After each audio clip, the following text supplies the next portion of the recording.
Well, thank you very much, and I'd like to ask Caroline, who's become very famous, big star, and she has a person who's a colleague of hers, a friend of hers, and that she has a lot of respect for, who comes from the area and knows exactly what's happening. Caroline, could I ask you to say a few words? Yes, sir. Here we have Hariana, who is from the continent of Africa. She's been a reporter here in the United States for many years, and she has a story to share with the press, with the media, and with these two fantastic leaders who have joined you today. So, Hariana, please. Why don't you come up here and talk so they can see? Sure.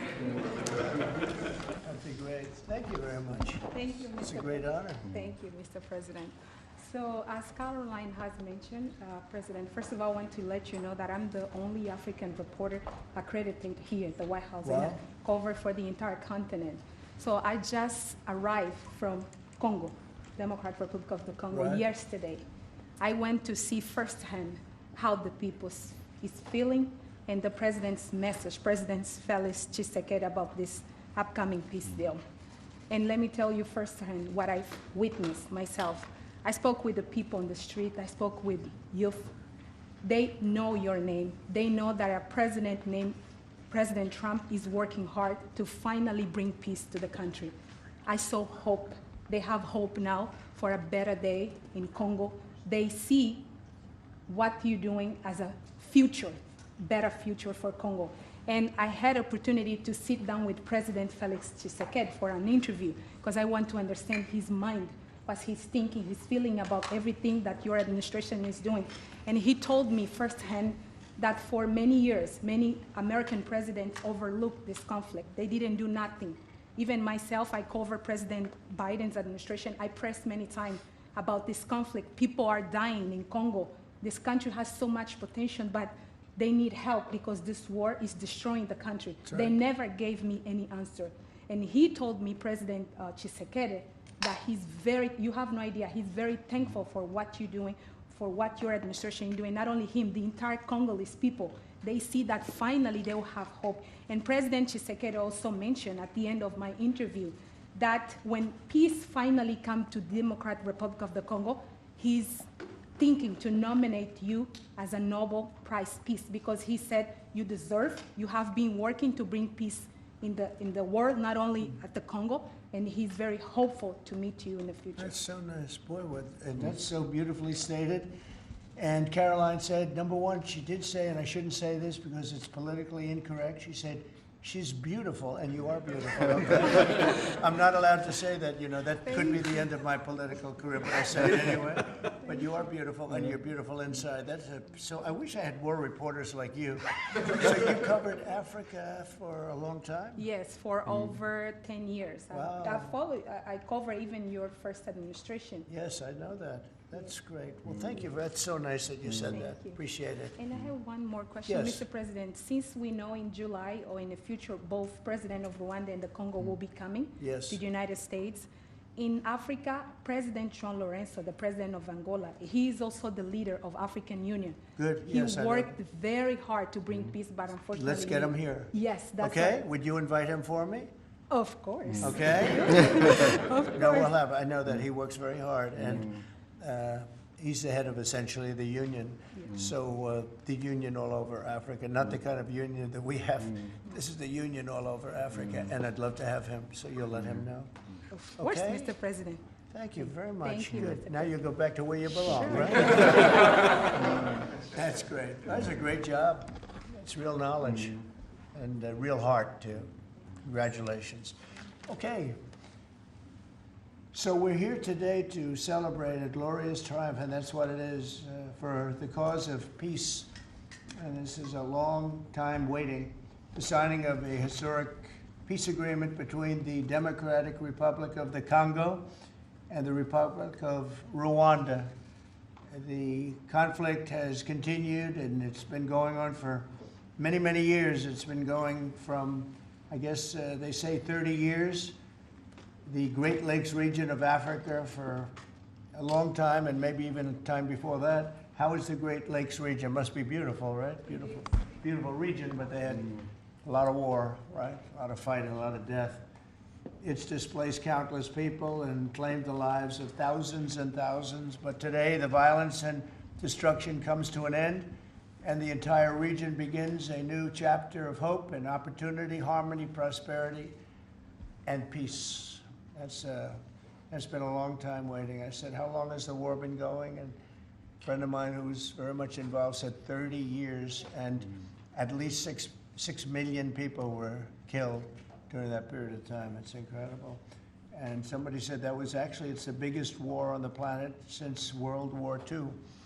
So it's a shame, but we're going to bring it to an end. I want to express my gratitude and congratulations to the representatives of the Democratic Republic of the Congo and the Republic of Rwanda, who signed this pivotal agreement a short time ago.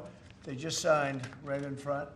And let me also thank Secretary of State Marco Rubio, who has worked very hard on this subject, and we've worked on it together, for his outstanding leadership, as well as Senior Advisor for African and Africa Affairs, Mossad Boulos, who's, as you know, spends a lot of his time in Africa, and he's very comfortable there. I said, were you at all uncomfortable with all of the turmoil and all of the killing? And he said, no, I wasn't uncomfortable, and that's what you need.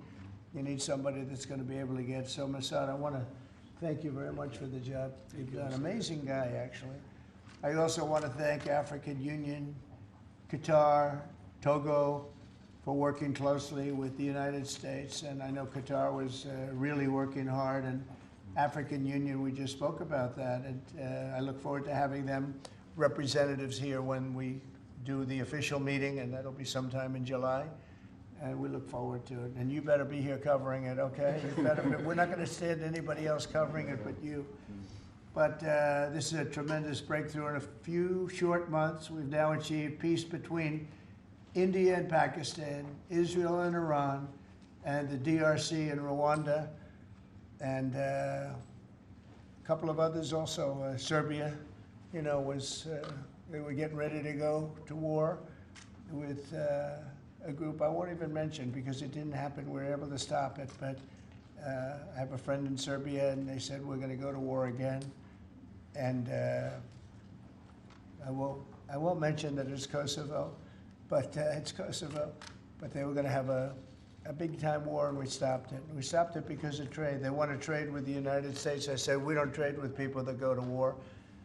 And we said that also with, if you take a look at Pakistan and India, it was great. They have two great leaders, and they were able to stop. They were in the midst of a big fight, I guess everybody saw, and it was going to get very bad. And they are nuclear nations, very powerful nuclear nations. In the months and years ahead, my administration will continue to work closely with all of the parties in this deal and ensure the agreements are fully taken care of, and you're going to do what's in the agreement. We'll say you better do what's in that agreement, right? Because if somebody fails to do that, bad things happen. But I have a feeling that after 30 years, I think after 30 years, you're all set. We are. I think both of you have said that's enough, right? That's enough. Yeah. That's enough. You've seen it all. So this is a wonderful day. It's a great day. We've had some tremendous success. It's been a great week between just coming back from a very successful trip. NATO's really pulled together. They have. They're going to spend over $1 trillion a year. Nobody expected a thing like that to happen. And we had the war, as you know. We call it the 12-day war. It was exactly a 12-day war, and we ended up with no nuclear weapons. That's what we wanted. And they were just absolutely blown to pieces, those 3 sites. And there's no nuclear weapons, and hopefully there can be a lot of healing, and the healing is starting. And it's been a really pretty amazing week, and this is one that I really look forward to. This was set up a few weeks ago, and it was something that I really look forward to. If we can do this, and we do that because we have a certain competence that's good, we're able to get people to be peaceful. I think we can do war better than anybody, but we don't want to. And we have the greatest military in the world. They showed that in Iran. Those pilots, they flew for 36 hours. And think of that, and they hit their target. The size of this desk, half the size of this desk, from about 52,000 feet in the dark of night with no moon, 0 moon. They wanted it that way. Can you believe it? And they hit, every missile hit exactly half the size of this beautiful Resolute desk. We don't want to talk about it when it comes to rockets hitting it, but half the size of this, and they hit dead center from tremendous heights, going at tremendous speeds. It's amazing. Nobody could do a thing like that. Nobody has that weaponry, and nobody could do a thing like that. So we had a very busy and successful week. And in addition to that, our economy is doing great, setting records with the economy, and a lot of other good things happening. But this is about Congo and Rwanda. And I'd like to ask, if I might, would you say a few words before we introduce our guests? Please? Sure. Thank you, Mr. President. Yes. So, under your leadership, Mr. President, and the full support of Secretary Rubio and the entire team at the State Department, we engaged with the two parties in early April, and within 3 weeks, they signed the Declaration of Principles. And now, within about 2 months from that, we have signed today the final, this is actually the final peace agreement. You know, many people were wondering if this is preliminary. No, this is the actual final peace agreement that they've signed today. You have also expressed interest in inviting the heads of states Right. to the White House for a signing ceremony. So there will be some other additional agreements that will be signed. In addition to this, which will become known as the Washington Accord with regards to the Great Lakes region. That's great. There are some Why economic... not the Trump Accord? If you wish. I'm only kidding. That'll be headlines there. I think that's a great name, Washington Accord. Beautiful. And there's an economic aspect as well that is extremely important for both countries. They have also worked, last week we finalized the regional economic integration framework, which both countries will be signing at the White House here during that ceremony. And That's going to be a great ceremony. absolutely. Right? We're going to make And, that a great ceremony and bring other people that were involved, some other people. Besides the gentleman we talked about who we know has worked so hard, if you think there are other people that are deserving, let us know. Okay? And there will be some bilateral agreements. We're negotiating a minerals deal with the DRC for critical minerals. Many American companies have shown interest in investing in the DRC, and these we're talking about long-term investments. Same thing with Rwanda. Many American companies have shown interest, and not only in mining, but also in the midstream and downstream, which will be the processing of minerals. We're also working and supporting the Lubito corridor, which will help building the infrastructure. Just 2 days ago, the United States signed, and supported a project of $1.5 billion for electric transmission from Angola to the DRC. And there are many other projects of that nature lined up. So we will be, under your leadership, Mr. President, we'll be working with the two countries very closely and with the support of Qatar to make sure that this agreement is implemented. And a lot of our companies are in both of these countries now, especially since we've been getting along so well. It's probably the way we were brought together. And we have a lot of our big companies are there, between rare earth and all of the other things that they do in Africa, which is very greatly expanding, especially in these two countries.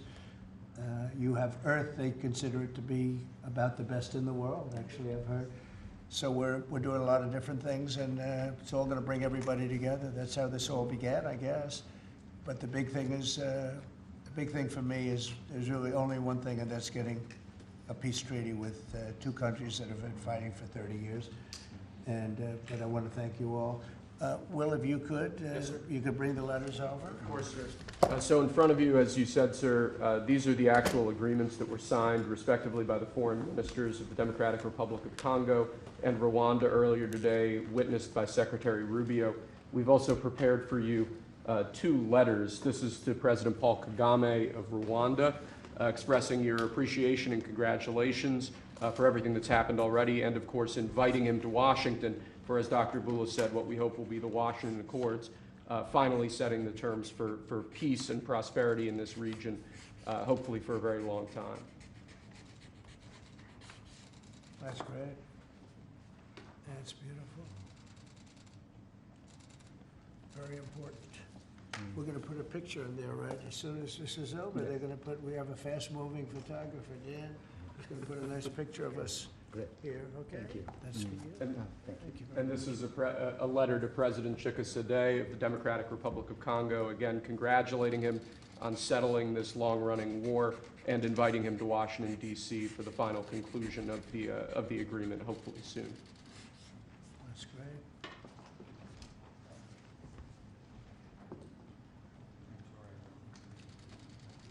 That's right. Take that pen. Thank you very much. Okay. So I'd like to ask JD to say a few words, our great Vice President, and then Marco, and go ahead. Great. Well, first, let me welcome the foreign ministers of Rwanda and Congo. It's great to have you in the Oval Office. And second, let me say congratulations to the President, to Secretary Rubio, and the entire team. I think for the people of these two countries, they should know that the United States is committed to the pathway of peace. But to my fellow Americans, this is really a celebratory moment. This is a big moment for our country because under the President's leadership, we've taken what was 30 years of killing and war, the worst war in terms of death count since World War II, and now we're on a pathway to peace. And so if I think about what I know about these two countries, for 30 years, pretty much the entire time that I can remember these two countries being in the news, much of the story has been about them fighting one another, about them killing one another. And now we can look forward to a future where my children will look at this moment as the beginning of a new story, a story of prosperity and of peace. So thanks to the President, congratulations to the entire team, and to my fellow Americans. We should all be really proud because it's amazing what active presidential leadership can accomplish when it's geared towards peace and prosperity, and that's what we have in the Oval Office right now. So great job, sir. Thank you very much, JD and Marco, and then we're going to ask the two principals to speak. Yes, sir. Mr. President, first of all, thank you. When I first came on this job a few months ago, you made it very clear that one of the priority of this administration under your leadership was going to be the pursuit of peace. And from day one, whether it's been in Ukraine and Russia, whether it's been Pakistan, India, whether it's been Iran and Israel, and in the continent of Africa, your priority's been on peace. And today we see this come to fruition. It's sad. Wars get a lot more attention than peace. But peace is harder than war, a lot harder. And I want to congratulate both of the leaders here and their respective presidents for choosing the harder path, which is often peace, than the easier path, which sometimes is war, as costly and as bloody as it may be. And I echo the Vice President's statements, and that is that Americans should be very proud that the #1 voice for peace in the world today is our president, your president. And so thank you, President Trump. And I want to, again, recognize Dr. Boulos and the work he's put into this from day one. He's really put a lot of time and effort, and as our friends from the respective countries can share with us. And last point, I do want to thank, you've done this already, but the African Union, Togo, and Qatar, who have been extraordinary partners and whose help we're going to need to continue to receive in order to bring all this to fruition. So congratulations to both of you, and thank you, Mr. President. Thank you. Great job you've done. Do you want to start? Either way, would you like to start? Ladies first, maybe. Okay. Thank you so much. Thank you Again, very much. thank you so much, Mr. President, for having us here. I think I can summarize my contribution in 3 main points. First of all, thank you and congratulations indeed for this remarkable milestone, which is putting an end to 30 years of conflict and of suffering, and which is redefining the perspectives that millions of Congolese and of citizens of the greater Great Lakes region will have. The second point is stay committed, stay on board. We need the United States to make sure that this agreement holds and that you hold us accountable. And the third point is, if you stay on board, I think there are so many perspectives that we can transform our partnerships through and that can usher in an era of prosperity, of growth, and of shared bilateral relationships that go well beyond the challenges that we've shared together, and that can at least, or finally, focus on the potential and of the wealth that we can share. So again, our heartfelt gratitude to you on my behalf, but more importantly, on behalf of the people of the Democratic Republic of Congo. Thank you so much. Beautifully spoken, and I look forward to seeing your leader. They will, highly respected person, as you know. Indeed. Highly respected all over the world, but in Africa in particular. So sometime in July, we'll do something, big ceremony. We look Okay? forward to it. Thank you very so much. Please. Thank you very much, Mr. President. This is indeed a historical day because it's the signing of a peace agreement between Congo and Rwanda to end a conflict that has been going on for 30 years. And there has been many mediation, facilitation in the past. but none of them succeeded. And we believe that it's because of your leadership and your steadfast commitment to this process, with also a new approach of economic integration, regional economic integration, which is important to allow Rwanda and DRC working together, because this is a very rich region with cross-border trade, with the minerals, with natural wealth. So with the US standing side by side with Rwanda and DRC, we believe that we will achieve a long-time peace. And we also believe that, as my colleague from DRC stated, it's important for the United States to stay committed, because today we signed, but now we need to implement what we have signed in order to open this new era you were talking about of prosperity, so that we can reap the economic dividend of peace. So for this economic integration framework to be implemented, it's important for the US to accompany the parties to implement what we have signed, because in the past we have signed so many agreements that were not implemented. And we are really, we believe that with your leadership, with the involvement of the United States administration, we will reach that goal. So thank you very much, Mr. President. Well, this will happen definitely. I can reach over. Do you want to just press them over to me? Sure. Let me have them. And I just wanted to give you each. These are your signed agreements. And we'll make sure that you follow through. We'll make sure you follow through. Yeah. We'll make sure that you follow through. Okay, that's for you. And we have one other thing that we're going to give, that we give to special people only. It's a coin. Thank you. And I hope you do that. I'm going to give you a second one for your leader. Oh, thank you very much. And likewise, we'll do that. These are serious coins. You don't want to lose them. You'll be very. I think that your reporter from Africa should get one. What do you think? Is she allowed? I saw. I think yes. Are the reporters okay with it? Brian, yes? Darling, that's for you. Okay? You did a fantastic job. Thank you. And I heard you do a great job in covering everything. Thank you. And Mr. President, we actually have the pictures that you took earlier Oh, of the let me foreign see that. ministers here already. Thank you so much, Mr. President. Thank you. Let me see that. They're in this folder right here, sir. Okay, this one? Yes, sir. Oh, they look better than me. I don't like it. I don't like it. That's beautiful. That's very good. We have a good photographer. Beautiful. That's great. You better, I'll tell you, you better do the job here. We're going to come down hard. It's beautiful. Thank you very much. So we'll put them in. That's for you. I can do that. Okay. That's for you.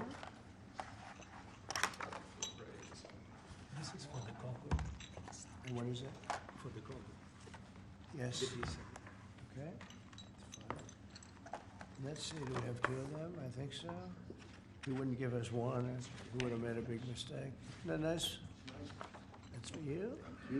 That's for you. Thank you, Mr. President. Thank you very much.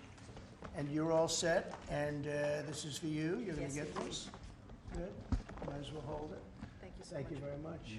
Good luck. Thank you. Do you have any questions? Yes, sir. On the subject, sir. Why not? Why not Canada, by the way? Why? I mean, Because this is about a different subject right now. This is right now actually a much more important subject.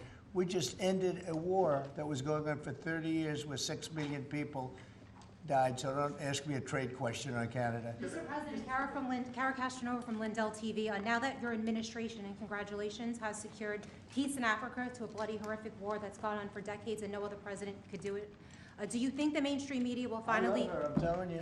No other, but you're right, no other president could do it. They tried and they didn't even try, I don't think. I actually don't think they tried. Do you think Biden tried? He didn't know he was alive. Do you think the mainstream media will finally give you credit where credit is due? No, the media will never give me credit, but the people give me credit. That's why I'm here. The people didn't give me. That's why we're here in a landslide. We got all 7 states. We won the popular vote. So the media won't give me credit, but the people give me credit. That's more important to me. You're going to go down as a peacemaker. You're also going to go down with the president who had 0 border crossings in May. You secured the border most than anybody has ever done. but I don't know if you know this. You're on track right now to have the lowest murder rate in history in this country.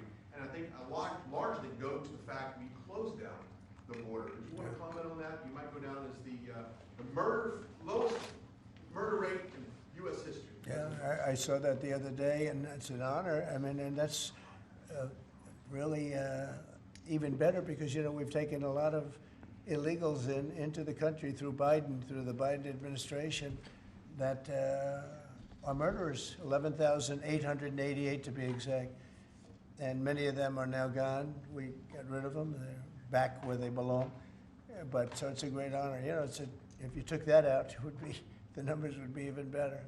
They've created a lot of problems. You truth social earlier about getting money to the air traffic controllers and the big beautiful bill, which hopefully, praise God, if we get this thing signed. What does that mean to that industry that have been suffering the last couple of years, quite a decade of being underfunding? How that changes the safety of air travel? Well, they've underfunded the airports for years, and I started the process of getting it completed in terms of the equipment necessary to land the planes, where the planes, like the helicopter accident with the plane, would have never happened if they had the right modern equipment. It would have been, bells and whistles would have been going on all over the place. And I had that all set, but when I wasn't here, they totally dropped it. You had a terrible head of transportation. We have a very good one now, Sean Duffy. But you had Buttigieg, and he didn't know a damn thing. He'd ride to work on his bicycle. He didn't know what the hell was going on. He was terrible. So he totally dropped that. It was a project that should have happened, and I was all set. But we had a very sad experience with the voting, and so we didn't get to do that. But now I'm doing it, and we're going to have a great system.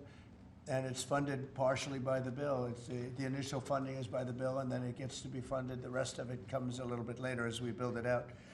But we're going to build out the best in the world. We have the best companies in the world. A couple of countries have very good systems. In fact, I noticed when I was landing, my pilot often would use the system of another country, and I said, "What are you doing that for?" He said, "The United States system is so bad." So we have the best companies that do that in the world bidding. You have Raytheon, you have IBM, you have a lot of different companies bidding, and we'll get the best one, the best system, for the best price.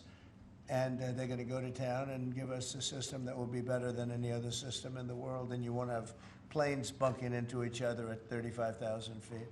Mr. President, on the subject of peace deals, Yeah. how close are you and your administration to a deal in terms of Gaza, of a ceasefire right now? Often asked, and I think it's close. I just spoke with some of the people involved. It's a terrible situation that's going Gaza, he's asking about. And we think within the next week we're going to get a ceasefire. And we're supplying, as you know, a lot of money and a lot of food to that area because we have to. I mean, you have to. We're, in theory, not involved in it, but we're involved because people are dying. And I look at those crowds of people that have no food, no anything, and, you know, we're the ones that are getting it there. Some of it's being taken by some bad people, you know, if you give it and you give it out, and it's supposed to be taking care of the people, and they end up stealing the food and selling it. But we have a pretty good system now, but so we're helping with that. You see the lines of people that just get one meal, essentially. But it's too bad. Other countries aren't helping out. Nobody's helping out. We're doing that because I think we have to on a humanitarian basis. Like this, we didn't have to get involved in Africa, but we did because we thought it was, I mean, I've been reading, like J.D. said, he's, you know, from much of his life, he's been just seeing this, about this brutal war. And it actually got a lot of publicity because of the level of brutality, right? It was, nobody's ever seen anything like it. And to be involved in that, I mean, I consider this the most important of my conferences today. We just had a great Supreme Court victory today, and everybody would say that was big, but, you know, we're talking about saving thousands and probably millions of lives here. This is more important than anything.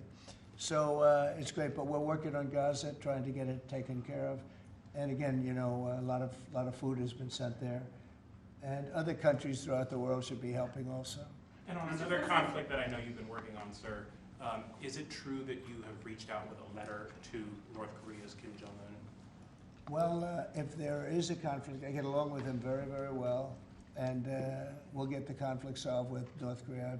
I've had a good relationship with Kim Jong-un, and I've gotten along with him really great, so we'll see what happens. But somebody's saying there's a potential conflict. I think we'll work it out if there is. It wouldn't involve us, but again, we're very far away from a lot of these places that we're solving problems with. But I enjoy doing it, I like doing it, and it's the right thing to do, and we have an ability to get it done, so we're solving things that we didn't have a lot to do. Serbia, Kosovo, I told you, we solved a potential disaster. I can tell you that some of the countries that you're not going to hear about, but some countries that were ready to go to war with their neighbor are not going to go to war with their neighbor, and that's a great thing. We have a number of them. But I'm very happy about India and Pakistan because they actually have nuclear weapons. You know, when you talk about Iran, they were trying to get it, but India has nuclear weapons, Pakistan has nuclear weapons, high-level nuclear weapons both, and getting that solved was really great. We did it through trade, so it was a great thing. Mr. President, when it comes to nuclear weapons, Mr. President, are you concerned that the Iranians may have some enriched uranium at Pickaxe Mountain? No. The last thing they're thinking about right now is enriched uranium. They're not thinking about what they want to do is they want to get back to life, and they do want to meet me, and we'll do that quickly. We're going to do it quickly while the meeting's They said this morning on. that they don't want to meet with the U.S. Were they telling you something different in private? They may say that to you. Don't you think they want to meet me? Don't you think we have sanctions on there that they can't do anything?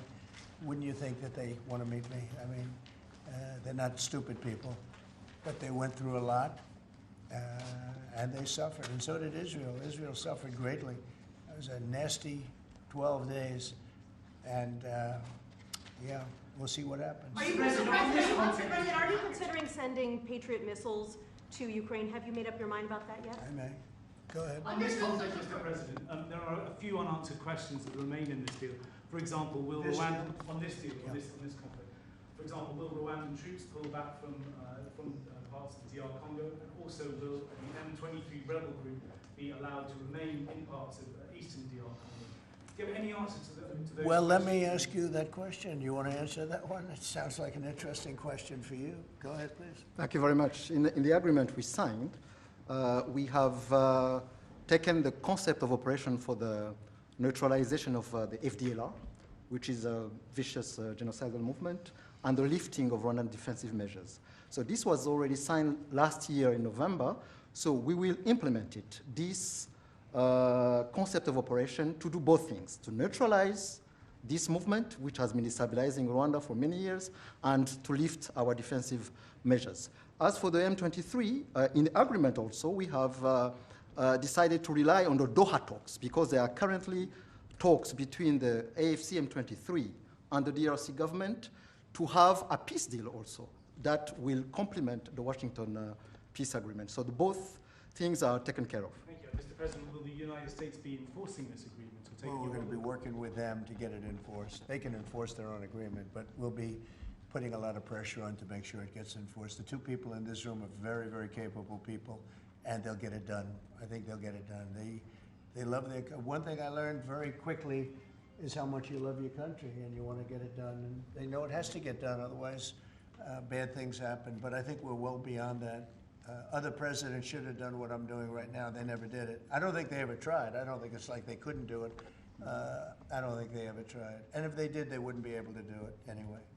On the Mr. President, President, Yes. yes, thank you. Mr. President, can you share with us what can happen if one of the parts violate this peace agreement? Because we don't want war to come back to Well, DRC. I'd rather not say, I would just say that there are big penalties if they violate, and they're not going to, I don't think they will violate, I think they mean it, but we have very severe penalties, financial and otherwise.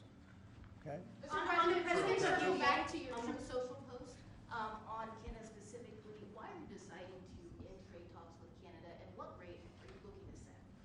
So Canada put a charge on some of our companies, and Canada's been a very difficult country to deal with over the years.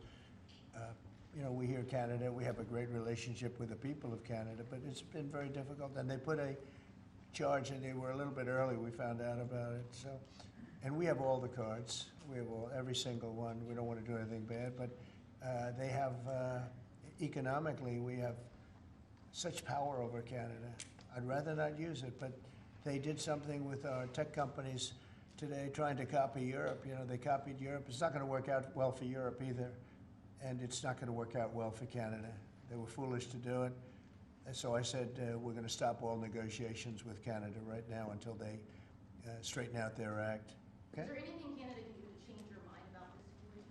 Well, no, they put a tax on companies that were American companies that they shouldn't, very severe tax. And yeah, I guess they could remove it. They will, but I don't really, I mean, it doesn't matter to me. We have all the cards.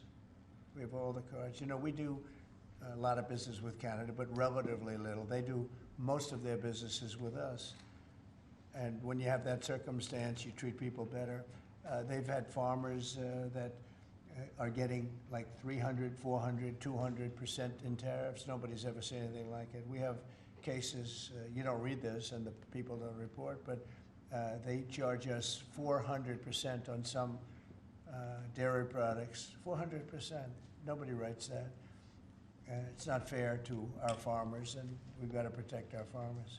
Sir, you just, sir. Yeah, Brian, go ahead. Mr. President, you mentioned how much of a rate cut we would do to the interest on the debt. Earlier today, Director Pulte was on CNBC talking about how he suggested Powell should resign.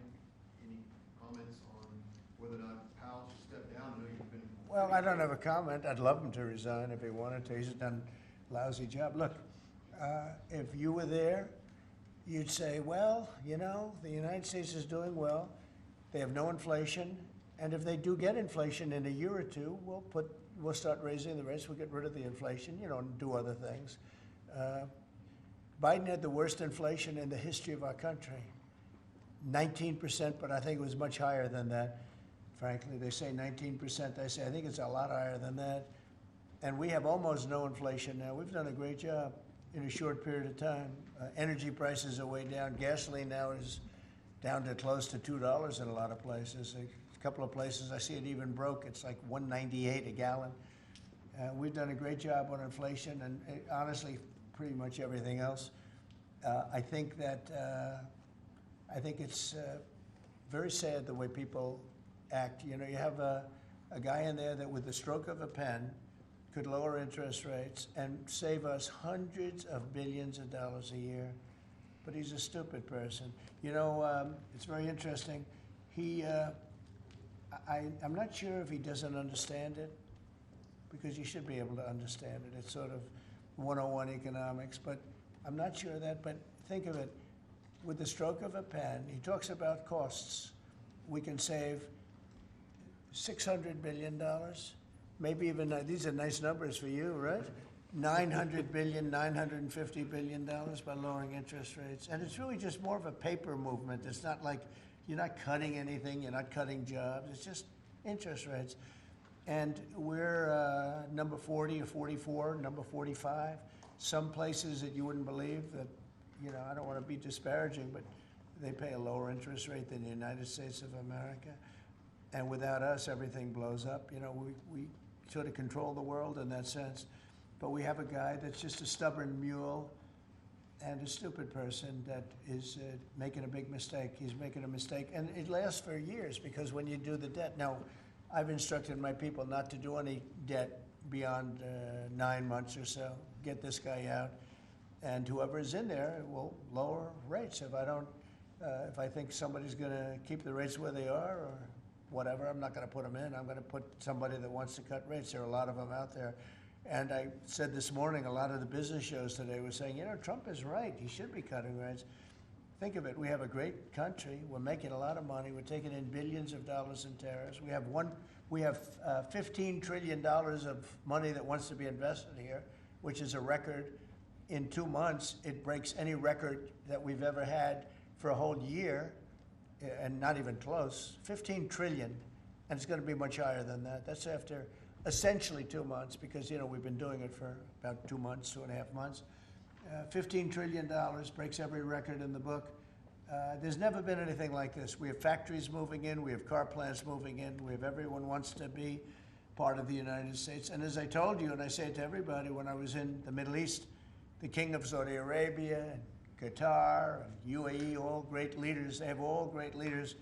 All three of them said, you got the hottest country in the world, and you did it in, at that time I was there for 4 months, because we got back a little while ago. But everybody says it, not only them. We have the hottest country in the world right now. The only thing is we have a Fed chairman that is, he doesn't get it. And you could have substantially lower. Like if we cut him 2 points, would save more than 600, think of it, more than $600 billion just because you cut.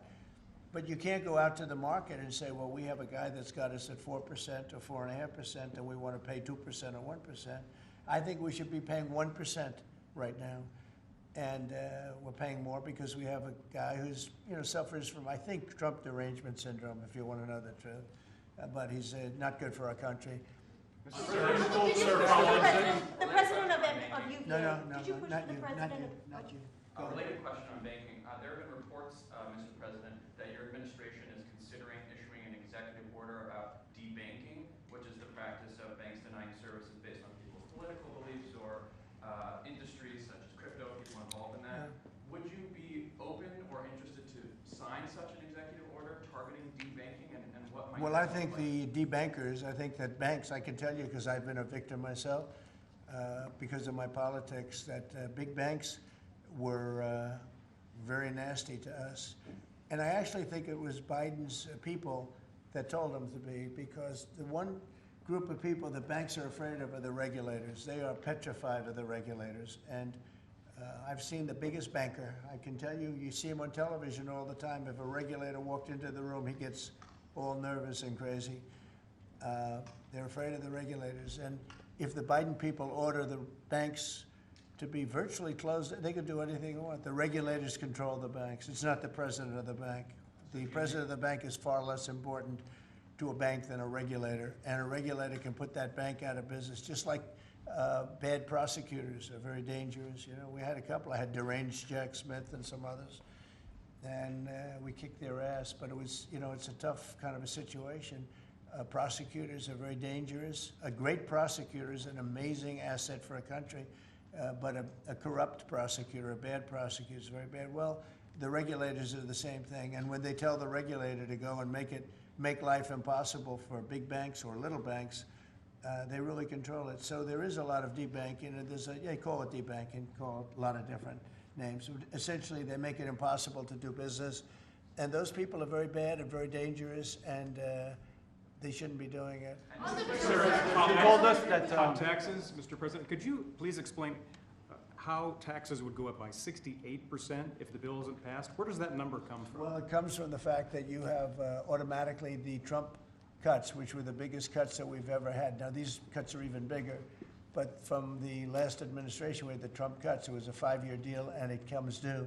When you add that to the cuts that you already have and other things, it amounts, according to what they tell me, about 68%. That would mean you'd have a tax, so that you know that the tax cuts that they got, the biggest tax cuts in our history, would immediately go up to that level. And that alone is a big chunk of the 68%. And then you have the other taxes that would accumulate, and they say that you'd have about a 68% tax increase. Sir, you said a moment ago that it won't work out very well for Europe on trade. Does that mean you want to cut off those negotiations as well and just tell them what? No, well, they've been very tough. The European Union was formed in order to take advantage of the United States in trade. That was why they were formed, and they're nasty. They're very nasty. We have a good relationship. I'm dealing with Ursula right now and the group. But it's a very tough situation. They have been unbelievably bad to us. If you look at past presidents, they've treated them very badly. They're being very nice to me because I get it. I know the system, and we have the cards. We have the cards far more than they do, and they have not treated us well. And they're coming to us right now. You know, I said I was going to put on a 50% tariff. As soon as I said that, I put it out on Truth. As soon as I said that, they came to the table. They didn't want to come to the table. My people were telling me, Scott was telling me, and the whole group was telling me that not a good situation. They want to tap it down the line. They don't want to really deal. So I said, we're going to put a 50% tariff on you. And Howard, as you know, was very much involved, Lutnick, Commerce, and he said they don't want to talk. As soon as I put that on, I was getting calls from them like, can we meet tomorrow? And the problem is they have a lot of very unfair taxes. They have a lot of taxes that you wouldn't put on, and they sue all our companies. They're constantly suing Apple and Google and all of these companies, and they're getting, you know, in front of judges that essentially almost work for them. I guess they do work for them, the European Union judges.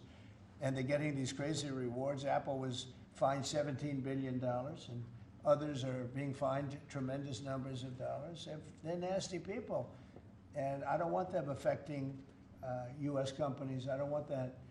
If anybody's going to affect a U.S. company, I want it to be us. And if they're going to have to pay a penalty or a fine, let it be to us. So they've done this for a long time, for years, but they're very nasty. The European Union is very nasty, there's no question, but they'll learn not to be so nasty very soon. They know that. They know it's coming. So you told us that Vladimir Putin reached out to you to help you with the Iran crisis. He made some nice statements today. Did you see the statements? Very nice. Vladimir Putin made some very nice statements today. Look, he respects our country again. He didn't respect it a year ago, I can tell you right now. But Putin respects our country. And President Xi of China respects our country. And Kim Jong-un they respect our country again. We were not a country that was respected just a year ago. We had a president that was incompetent. We had bad people circulating around this desk, this beautiful, resolute desk. They had, I guess, evil intentions. You couldn't be that stupid. I mean, they had evil intentions. But the world respects our country again. Thank you very much, everybody.